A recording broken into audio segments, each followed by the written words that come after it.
a Marina Klink. E aí vem a pergunta, né? De onde vem o estalo que sacode uma trajetória de uma mulher bem-sucedida e faz com que ela tome outro rumo em sua carreira? É disso que veio falar a Marina Klink, produtora de eventos e dona de uma agenda cobiçada, que hoje se dedica à fotografia. Suas fotos ilustram o livro Antártica, Olhar Nômade.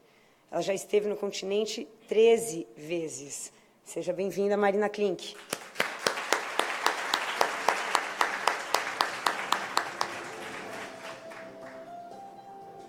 Você precisa saber onde está o passador. Passadorzinho de slide. Ah, o controle, né? Obrigada.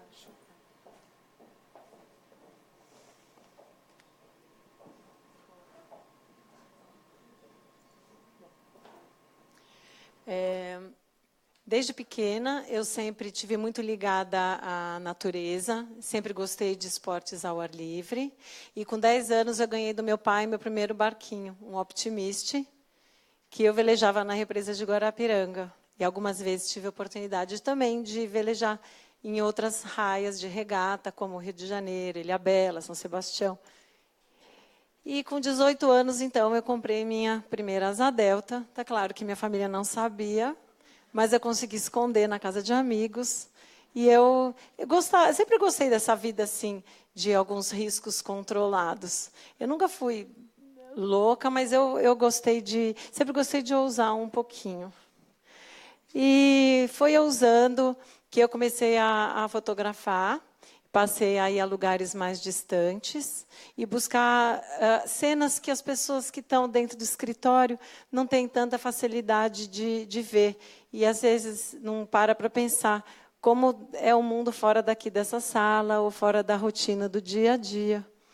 E essa imensidão, esse olhar atento que um fotógrafo de natureza tem que ter. Não sei se vocês têm consciência dos riscos que a gente corre, não só de perder uma câmera, de perder os dedos congelados, ou mesmo de perder a própria vida. Mas é o que faz a gente ir além e querer cada vez tentar trazer um instante que o tempo pode levar. E a gente tem a necessidade, a obstinação de trazer para as pessoas que não têm essa mesma oportunidade que a gente. O amor que a gente vê na natureza, os limites da natureza e mesmo as intempéries que a gente tem que passar. Então, situações como essa aqui, por exemplo, na Antártica, é uma vez por semana, né? E aqui é um bote, que vocês podem ver, que devem ter umas 6 pessoas, mas elas estão escondidas por esse spray da água do mar, que é natural no lugar, nas altas latitudes. Mas a natureza traz também presentes. Às vezes a gente fica sentado e ver uma cena como essa acontecendo do nosso lado. E é por isso que a gente tem que ficar muito conectado, se desconectar desse mundo digital e se conectar com o mundo real. E, às vezes, a gente vai mais fundo na história e passa até a fazer cursos e procurar ir além dos limites físicos nossos. Enquanto isso, paralelamente, eu levei uma vida de produtora de eventos, formada na FAAP, com colegas aqui presentes, inclusive. E a gente começa, nesse mundo de eventos, a se dedicar a realizar os sonhos das pessoas. A gente lida com aquele sonho, com o imaginário de a minha festa vai ser a mais incrível, vai ser a mais perfeita, mais linda. E a gente assume esse papel de fada madrinha, de realizar os sonhos das pessoas, de não deixar eles na vontade e fazer com que aquele dia seja perfeito. E eu fiz isso. Enquanto isso, com as minhas filhas, eu tenho gêmeas, né, que hoje já estão com 20 anos, já estão na faculdade, mas elas eram pequenininhas. E ser casada com a Mir não é tão simples assim. A gente assume muito a casa, a gente assume a nossa vida, a gente assume os riscos, a gente é pai e mãe, como muitas aqui também são. Só que a gente não verbaliza isso. Mas enquanto o marido da gente fica fora, 6 meses, 1 ano, a gente tem que ir tocando as coisas, né? A gente não vai esperar o marido voltar para trocar uma lâmpada, a gente não vai esperar o marido voltar para consertar um carro, a gente não vai esperar o marido voltar para mudar de casa, para fazer a reforma e vender uma casa que a gente estava e comprar uma casa nova. Então, são certos comprometimentos que a gente tem e que a gente vai lidando. Aí, quando ele chega, a gente fala, olha, lembra aquela casa? Então, a gente mudou. Daí,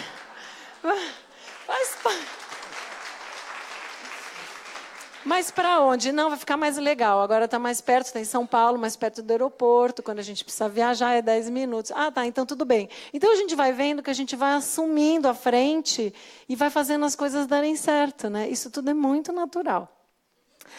Aí, até o dia que você tem a terceira filha e você vai, então, na escola, na reunião para os pais. Hoje é festa do Dia dos Pais. Então, todos os alunos fizeram trabalhos para entregar para os papais. Agora, vamos lá. Alunos, entreguem as atividades para o papai. E aí você percebe que uma filha tua fica parada no meio do pátio, sem saber para que lado andar. E ela procura o pai com os olhos. E o pai não estava lá. E eu tentei salvar. Eu estiquei os braços e falei, pode dar para mim. Aí ela olhava e falava, fazia assim, que ela não estava vendo o pai. Enquanto as outras crianças tinham o pai para dar e estavam abraçadas no pai. Aquele dia foi marcante na minha vida. Aí eu decidi fazer uma mudança. Eu decidi que eu tinha que fazer com que a Antártica, que era o destino que ele gostava tanto, deixasse de ser o vilão da nossa vida. E eu quis que a Antártica fosse a nossa aliada. A partir daquele dia, nunca mais elas falariam, o meu pai não veio. Elas iam passar a dizer, o meu pai não está aqui, porque ele está na Antártica. E para isso, precisava de uma atitude minha. E foi isso que eu fiz. Quando ele chegou, dessa 30ª viagem para a Antártica, a gente estava ali, ó, na praia, sentadinhas, esperando o papai, né? As 3 ali olhando e o pai chegando. E aí ele desembarcou. Esse dia, eu falei para ele, da próxima vez, nós todos vamos juntos. Ele achou que eu estava louca. Como assim, junto? Eu falei, claro, nós vamos também. Teus amigos podem, então nós também podemos. Aí a minha família também achou. Falei assim, Marina, tudo bem que você gosta de viajar, que você gosta de se arriscar, mas expor as suas filhas nesse risco. E eu falei, eu vou assumir esse risco, porque eu sei o que é ficar em casa. E agora eu quero que elas entendam o que é o outro lado, o lado de quem não está em casa, o lado de quem foi viajar. E foi então que com 6 anos eu assumi, a menorzinha tinha 6, as maiores tinham 8, eu assumi que todos iriam viajar no mesmo barco. E nós entramos no mesmo barco e estávamos lá. Com 6 anos, a pequenininha dobrou pela primeira vez o Cabo Horn. E eu estava feliz e segura. Eu tinha assumido o risco que eu sabia o que eu estava fazendo. E com ele eu fui até o fim. Chegamos na Antártica. Elas adoraram. E aí, então, o que aconteceu? Eu entendi que a gente tinha que aprender. Deixa eu só empurrar um pouquinho. É que eu não sei se está todo mundo vendo, estou na frente. Aí eu entendi o seguinte, que eu tinha que aprender muito mais do que eu sabia. Que minha vida de eventos não me dava subsídio suficiente para eu ensinar para minhas filhas o que elas teriam que saber nessa nova fase. Aí eu comecei a aprender, a ler, a entender a biodiversidade, a meteorologia, as manifestações, os lugares. Eu tinha que saber para ensinar. E, ao mesmo tempo, eu descobri que chegou um momento que elas começaram a nos ensinar. E eu comecei a aprender com elas também. Aí eu fiz, uma amiga estava junto, né, a esposa de um amigo nosso, eu pedi para ela fazer essa fotografia. Porque, a partir desse momento, eu vi que a fotografia é tão mágica, que mais do que um sentimento e uma emoção, ela congela um instante que não volta mais.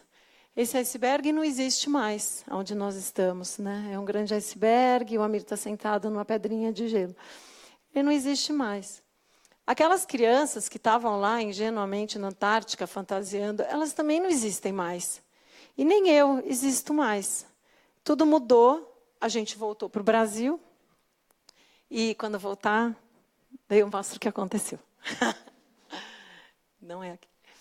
E aí, enfim, a gente percebe que a fotografia tem esse poder de congelar um momento também, que é muito mágico na nossa vida.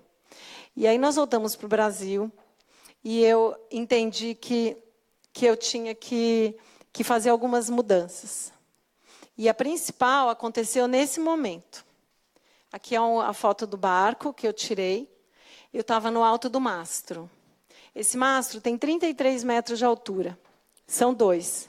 Eu subi em um. Ali na frente tem um e eu estou aqui em cima desse outro. Para subir assim, você se engata no mosquetão, aí você pede para alguém apertar um botão, e em alguns momentos você põe o pé para se afastar, porque você vai balançando, né? Porque não parece, mas você vai balançando. Então, alguém vai apertando o botãozinho, você vai subindo, vai balançando, vai segurando nos cabos para manter o equilíbrio, e vai subindo, subindo, e a pessoa fala, você tem certeza? Você fala, vai, vai, vai, vai. E aí eu estava lá em cima. Quando eu estava lá com a câmera, fica meio apertado, porque você tem 3 cordas assim, que a gente chama de cabos, você fica meio apertadinha. E aí eu olhava em volta e eu comecei a ver o horizonte, você começa a ver a natureza, ver os icebergs, os montes congelados, você começa a abstrair, e aí você se deixa levar. Você vai se levando pelo pensamento, você vai olhando além, você vai vendo a mudança de tempo, você vai ficando, às vezes começa a nevar, e aí começa a nevar mais forte. E é uma sensação de um prazer imenso, que o dinheiro não paga. E, às vezes, você pensa, planeja tanto tempo a tua própria viagem para você chegar lá, e tudo que eu mais queria é estar ali naquele momento. A minha família dentro do barco, segura, eu lá em cima, segura também, sabendo o que eu estava fazendo e documentando aquele momento que valeu praticamente toda uma vida. Porque estar ali não era simples assim. Eu tive que renunciar a muitas coisas para estar ali. Eu tive que abrir mão do meu trabalho, eu tive que abrir mão da minha agenda, mas eu sabia o que eu estava fazendo. E nesse momento, quando eu estava totalmente absorta e conectada 100% com a natureza, eu vi uma voz, do nada, vi lá de baixo, que dizia assim, Marina, desce daí, que essas fotografias que você faz não servem para nada. Não preciso dizer o quanto eu chorei. Não precisa dizer o que eu senti. Mas foi assim, uma apunhalada em mim. E eu continuei ali em cima, fingindo que eu não estava escutando aquilo. Não é possível que eu estivesse ouvindo aquilo da pessoa para quem eu tanto me dediquei. Não podia ser verdade. E eu continuei. Aí, de vez em quando, ele dava uma risadinha e falava, agora desce. E eu não me mexia. Eu não desci. Eu assumi o risco. Pensei, o que eu poderia fazer com aquela informação? Aí eu pensei. Eu subi buscando um novo olhar para a minha fotografia. E desci tendo encontrado um novo ângulo para a minha própria vida. Voltei, dei até uma entrevista para a revista Cláudia sobre a mudança de rota. E eu entendi o seguinte, que a gente precisa acreditar na gente mesma. A gente não pode ter medo. Claro que o medo existe. A gente tem que superar o nosso medo. A gente tem que criar coragem. A gente tem que ter o peitar, fechar a nossa própria empresa. A gente tem que peitar, abrir a gaveta, tirar as fotografias que a gente fez e começar uma vida nova. Se eu não tivesse ouvido aquela provocação, eu nunca teria feito isso e eu nunca estaria aqui falando com vocês. Isso tudo aconteceu porque eu levei uma bronca. Mas eu não peguei aquela bronca e fiquei chorando e fui para casa humilhada. Não, porque a mulher hoje tem que ter iniciativa, ela tem que acreditar nela mesma. E eu acreditei que com tudo que eu já percorri, eu tinha mais valor do que simplesmente descer e obedientemente preparar o lanche para a família. Não, eu fiz daquela bronca a mudança da minha vida. Aí o que eu fiz? Quando eu assumi o risco de levar as 3 com a gente para a Antártica, eu sei que é arriscado, mas eu falei para elas assim, vocês vão viajar com a gente, mas não é uma viagem de férias, é uma viagem de trabalho. Ah, como assim trabalho? A gente é criança, exploração infantil. Eu falei, não, é uma viagem de trabalho, porque vocês têm um preço, vocês vão me pagar essa viagem. Como assim, mamãe? Você está explorando, a gente nem tem dinheiro. Eu falei assim, mas eu não pedi dinheiro. Eu pedi registro. O trabalho que elas tinham para pagar a viagem que a gente levou era que elas me dessem um caderno cada uma. E cada uma delas foi fazendo o seu caderno. Ah, mas agora é hora de brincar. Falei, não, agora é hora de brincar, mas tem também a hora de trabalhar. E tem também a hora de fazer a lição de casa. Então, eu organizei a agenda delas para que um período do dia fosse tarefa, o outro período fosse brincadeira, e o outro período fosse o dever comigo, que era o caderno de registros. Podia ser desenho, podia ser texto, podia ser uma frase. O que eu disse para elas é assim, tudo aquilo que a gente está dando para vocês e que vocês pensam que é inesquecível, na verdade a gente se esquece. Até o adulto se esquece. Por isso que é tão importante a gente anotar. Porque o que a gente anota, a gente se lembra depois. E eu quero que vocês se lembrem dessa viagem quando vocês forem adultas.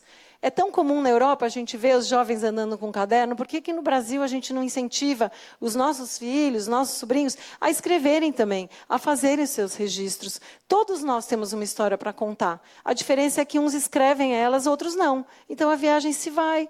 Quando a gente registra, a gente guarda as lembranças. E foi graças a esses registros que eu comecei a organizar com elas as palestras. Eu fiz um projeto.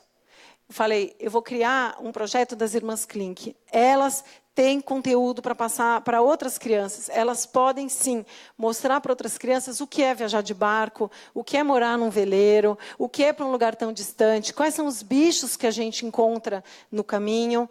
E assim, eu criei esse projetinho e elas começaram a se apresentar. Primeiro na própria sala de aula, depois nas outras salas, depois em outras escolas. Aí elas começaram a ganhar plateia. Hoje elas já somam praticamente 200 palestras realizadas em diversas escolas do Brasil. E com isso eu consegui também uma editora que publicasse o primeiro livro delas. Se chama Férias na Antártica. Eram as nossas férias. Mas eu sei que o conteúdo desse livro é interessante para muitas crianças. E esse livro já está na 9ª edição, já tem agora na versão em inglês. E a gente sabe que é um livro que se tornou um clássico da editora, porque ele já está no 7º ano e ele continua sendo adotado e reimpresso. Aí eu me lembrei, quando, num dia, numa das palestras com elas, eu me lembrei da minha primeira viagem para a Antártica. Enquanto eu estava organizando eventos, eu pensei assim, eu poderia fazer uma viagem que fosse só minha.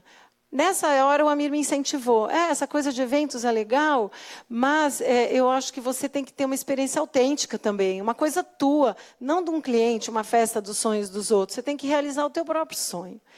Aí, naquela época, quando eu pensei assim, meu próprio sonho seria, sei lá, ir para a Antártica, né?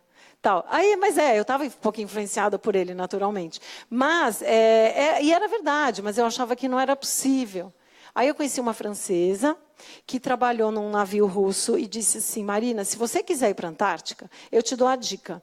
Eu sou barman num navio e ele vai todos os anos para Ushuaia, no mês de janeiro, e ele leva suprimentos para umas bases, principalmente a base russa, que é na Ilha Rei Jorge. Não chega a ser no continente, é uma ilha antes do continente, que é junto da Estação Brasileira Comandante Ferraz, mas é possível e sim. Se você estiver em Ushuaia em janeiro, você procura por mim, e eu vou tentar te colocar nesse navio. Aí eu falei, bom, tá, primeira coisa, comprar essa passagem para o Ushuaia, que naquela época ninguém sabia onde era. Eu falei, eu vou chegar. Aí eu liguei para a agência, que era de uma amiga minha, falei, Kika, eu quero ir para o Ushuaia. Ela, para onde? Eu falei, Ushuaia. E ela não sabia falar. Eu falei, olha, eu não sei, mas é assim que escreve, anota aí. E não tinha internet, né, gente? Aí ela foi atrás e tal. Consegui uma passagem para Ushuaia. Eu falei, tudo bem, você pode falar o que você quiser, mas eu vou para esse lugar. Tá bom. Aí eu fui. Cheguei lá, procurei a Marie-Paul e ela falou, olha, vai dar certo, já falei com o comandante, você vai no navio. E eu não sabia que ninguém falava a minha língua. Mas tudo bem também, não é um problema. A gente faz mímica e tal. O lugar a gente vai chegar, porque está dentro, não tem como tirar a gente de lá. Aí eu entrei no navio. A sorte tinha um grupinho de espanhóis, simpáticos, também estavam filmando para um programa. E aí embarcamos. Chegamos na estação russa, Bellingshausen, legal. Aí fomos indo adiante. E aquele verão estava excepcional. O gelo os canais estavam abertos, o gelo derreteu, e era possível cruzar vários canais. E nós fomos indo, assim, com um tempo incrível, inesperadamente. E o tempo estava tão bom que o navio foi seguindo adiante. Seguindo. Ninguém estava acreditando que estava indo tão além daquilo que era previsto, mas até o comandante se entusiasmou. Quando nós alcançamos o extremo sul da península, que é assim, hoje é como falar assim, fiz uma viagem no ônibus espacial, era uma coisa surreal acontecer. E eu tive a sorte, porque isso era 1994, e não era comum nem navio ir para lá, muito menos ir para a Baía Margarida. Quando nós chegamos da Baía Margarida, eu pedi, por favor, para o comandante, que eu gostaria muito de desembarcar, porque que graça teria de ver e não pisar. É uma bobagem, mas faz a diferença para a gente. Aí, explicando, os espanhóis, claro, foram na minha e entraram no mesmo bote e a gente desembarcou da Baía Margarida. E nesse dia, do nada, eu acho que qualquer pessoa aqui que tivesse vivido a mesma experiência teria se transformado. E às vezes a gente pode dizer, você está forçando e tal. Mas eu acho que qualquer pessoa que tivesse vivido isso ia sentir o que eu senti. Nessa hora, quando a gente desceu do navio, num botezinho, e foi em terra, quando a gente voltou, do nada apareceu uma baleia jubarte. Do nada. Ninguém esperava, muito menos eu. E a gente estava no bote. E foi seguindo, eu falei, agora para o bote, então, vamos ver o que ela vai fazer. Todo mundo, você é louca, ela vai virar o bote. Eu falei, ela não vai virar o bote. É só ficar calmo. Aí todo mundo assim, a baleia vai virar. Não vai. Aí a gente ficou calmo. Desligou o motor. A baleia deu 2 voltas ao redor do bote. 2 voltas, assim. De vez em quando ela olhava e submergia. Ela olhava e submergia. E chegou uma hora que ela olhou, bem aqui do meu lado, assim, e ficou com aquela carona para fora, um olhão, me olhando. Ela estava tão perto de mim que eu olhei, falei, meu Deus, mas ela quer falar comigo. E aí todo mundo, é com você, né? Em espanhol, falava, é contigo. E tudo que eu fiz foi, eu estendi a mão e toquei no rosto dela. E senti uma pele gelada. E ela me olhando. Aí eu fiz um carinho, como a gente faz num cachorrinho da gente. E eu senti ela exalar um cheiro muito forte de peixe. E me deu uma emoção aquele instante. É assim, um instante que muda a nossa vida. Eu só não sabia o que fazer com essa informação. Eu guardei. Tempos depois, essa experiência, ela fez parte do meu projeto, que era multiplicar a minha experiência, compartilhar as minhas imagens. E eu passei, então, a não só me dedicar ao projeto das minhas filhas, mas eu passei, então, a me dedicar ao meu próprio projeto. Foi aí que eu fiz a minha primeira exposição. Eu fiquei com medo que não fosse ninguém. Até lembrei da Nina falando. Eu também tive medo de não ir ninguém. Mas, ao contrário, foi muita gente. Eu vendi várias fotografias. Aí eu lancei meu primeiro livro no Conjunto Nacional. Eu falei, meu Deus, que ousadia fazer um lançamento no Conjunto Nacional. O lugar é muito grande, todo mundo vai perceber que não veio ninguém. E aí, quando era 10 horas, veio o Pedro Hertz, assim, Marina, agora para de autografar, eu preciso fechar essa loja. Eu falei, não, Pedro, as pessoas estão aqui mais de 1 hora em pé nessa fila. Eu não posso simplesmente falar, gente, tchau, agora fechou. Ele falou, não, mas você vai quebrar minhas pernas, porque a gente precisa fechar a loja. Eu falei, que pena, né? Você falou que podia ser aqui. E aí eu fiquei muito orgulhosa de ver a quantidade de gente que tinha. Até meu editor ficou tão feliz que me convidou para o 2º livro, já fiz o 2º também. E continuei fazendo exposições. Esse é o primeiro, A Última Fronteira. Esse é o recente, Olhar Nômade. E agora a gente já está trabalhando no 3º, que vai ser para o mercado internacional. Aí eu continuo fazendo as exposições. E eu entendi que o meu trabalho não é tirar fotografias, mas é fazer com que o meu sentimento vá além da moldura. E é isso que eu procuro fazer. Para isso que eu viajo, viajo para vários continentes, justamente tentando ir para lugares que as pessoas temem ou não lembram de ir. Mas eu gosto de tentar resgatar e trazer sentimentos para pessoas distantes daqui. Aqui tem a minha conexão. Eu coloco as minhas filhas sempre tentando criar pontes, né? Eu fico criando pontes. Eu sou uma construtora de pontes. Eu fico tentando fazer com que o que a gente saiba vá para diante, que a pessoa que assistiu a palestra aprenda e compartilhe. E nessa história de eu ser a responsabilidade que eu assumi no dia que eu passei a tratar minhas filhas como palestrantes e autoras, e levá-las nas escolas, e conversar com as diretoras, coordenadoras pedagógicas, dizendo assim, é importante abrir o olhar para a preservação, para a conservação, para o meio ambiente. As crianças têm que desligar um pouquinho do celular e passar a olhar pela natureza que está do lado de fora da janela da sua casa. Às vezes a gente viaja com uma criança que está o tempo inteiro na minissérie, na internet, zapeando. Eu falo, olha, desliga o celular e olha a paisagem que a gente está vendo. Porque a viagem não é só o destino. A viagem é todo um caminho. Então, você vai se aclimatando quando você vai observando o caminho, as mudanças, a natureza, vai subindo cordilheira, vai descendo nos vales, a natureza vai se manifestando, tem bichos ali. E eu procuro despertar o olhar das pessoas para enxergar aquilo que eu vejo. E nessa história eu acabei aprendendo uma grande lição, que é o lixo. Muita gente fala assim, eu vou jogar o lixo, onde eu jogo o lixo? Eu acho que o lixo é nosso.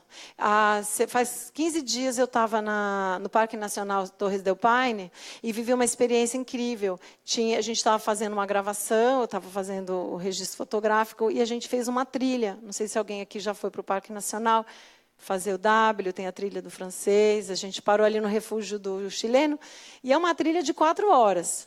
E aí quando chega lá, cada um carrega o seu próprio lanche. E tem uma casinha, um refúgio. E uma pessoa que estava do meu lado disse assim, moço, por favor, aonde é o lixo? Aí ele olhou para ela e falou assim, que lixo? Não, onde eu jogo? Porque eu tenho aqui a minha latinha, o que eu trouxe, meu suco, eu tenho o papel do meu sanduíche. Eu falei assim, o seu lixo é seu, a senhora leva para sua casa. Aí a gente percebeu como eles estão evoluídos com relação ao respeito ao meio ambiente. Se você tem o lixo, você tem que cuidar dele, você que gerou seu próprio lixo. Então, a gente aprende que não existe, na natureza, não existe jogar fora, porque não existe fora. O fora é aqui, onde a gente está. Tudo que a gente faz é mudar aquilo que a gente gerou de resíduo de lugar. Então, a gente tem responsabilidade. Quando a gente compra uma garrafa, a gente tem a responsabilidade de saber aonde a gente descartou essa garrafa, para onde ela foi. A gente não pode simplesmente abrir uma lata e jogar orgânico com metal. Tem gente que abre e joga. Eu vou na casa de amiga, eu abro, vou jogar uma coisa na cozinha, eu fico revoltada quando eu vejo que tem um Tetra Pak, uma lata e o resto do almoço. Eu tenho que catequizar essas pessoas, porque todos nós somos responsáveis pelo lixo que a gente gera. E o lixo não é lixo. O lixo só é lixo se ele não está fazendo parte de um processo. Que a gente aprende quando a gente viaja, que existe processo. Existe o orgânico e existe o que pode ser reutilizável. Então, isso a gente aprende quando viaja, que a gente é responsável também. E essa imagem foi numa das palestras das meninas. Chegamos numa escola, essa aqui era a Rainha da Paz, aqui em Pinheiros, e tinha um painel. Esse painel foi feito pelos alunos da série onde elas iam falar. Esse painel são desenhos feitos por alunos que leram o livro Férias na Antártica. Esse livro é 100% feito com fotografias que eu tirei. Fotografias essas que não teriam servido para nada. Até o momento que eu resolvi publicar esse livro. E aí sim, você vê uma menininha que eu não sei quem é, olhando, observando, contemplando desenhos de crianças que eu também não conheço. Mas as crianças estão utilizando no seu imaginário imagens que eu captei e eu consegui trazer para elas. Então, esse momento é transcendente para mim, quando a gente percebe que a gente pode fazer a diferença para tanta gente. recebi esse bilhete numa saída de uma palestra no colégio, no Gracinha. Um menino, talvez 8 anos, veio correndo para mim e me deu um desenho antes de sair da sala. E eu estava de mãe de palestrante, né? Eu estava lá atrás, mas ele me viu, acho que alguma hora, e me deu o desenho e foi embora. Eu olhei o desenho na hora, falei, que bonitinho que ele fez um desenho para mim. E aí o desenho não dá para ler aqui, mas está escrito assim, eu vou para minha casa pesquisar na internet como eu posso salvar as baleias. Então você percebe que um ciclo se fecha. E que, mesmo tendo assumido muitos riscos e sabendo que eu tive que renunciar ao meu trabalho, a 30 anos de profissão, a ter um nome como referência no mercado de eventos, tendo um nome que as pessoas ligam para pedir dicas, conta mais, o que fazer nesses casos, você se torna sendo uma especialista no mercado de casamentos de luxo. De repente, eu me sensibilizei muito mais com um bilhete de um menino que quer salvar as baleias, porque assistiu a palestra das meninas, porque leu o livro e entendeu a relevância das baleias como um indivíduo vivo no planeta. E aí, não sei se vocês se conectaram com aquela mensagem que eu disse do dia que eu fui para a Antártica e toquei a baleia. Eu entendi que eu tinha sido, sim, a escolhida.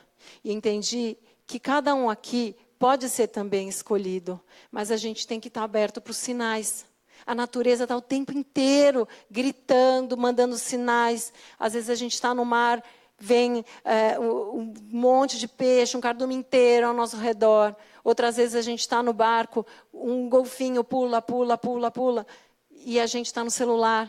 Outras vezes a gente está no trânsito, no celular, e não percebe uma revoada de passarinhos que passou bem na nossa frente. A gente tem que estar aberta, porque a natureza está o tempo inteiro tentando falar com a gente. E a gente não consegue escutar, porque a gente não está se conectando com ela. Então, eu entendo que o meu compromisso com aquela baleia, que um dia me procurou, eu fiz disso o meu dever. E eu realizei. 10 anos depois, eu entendo que o tempo passou, mas eu estou fazendo a coisa certa. E aqui, para dizer que muitas vezes a gente é meio invisível. A gente se sente. Faz parte do processo a invisibilidade. Eu sei. Então, essa uma menininha mandou. Olha que bonitinha, a família Klink. Tá o Amir e as 3 meninas. Né? Então, eu sei, a gente às vezes é invisível, mas não é porque a gente é invisível que a gente não possa fazer a diferença. Aí eu mostrei esse slide um dia numa palestra e uma psicóloga veio depois de mim, assim, toda chorando, e falou assim, olha, eu quero dizer que você é assim, visível, que eu estou te vendo. Eu falei assim, eu sei. Ela falou assim, não, porque ali naquela velhinha que a menina desenhou, tem um coração. E eu estava atrás de tudo o tempo todo. Obrigada.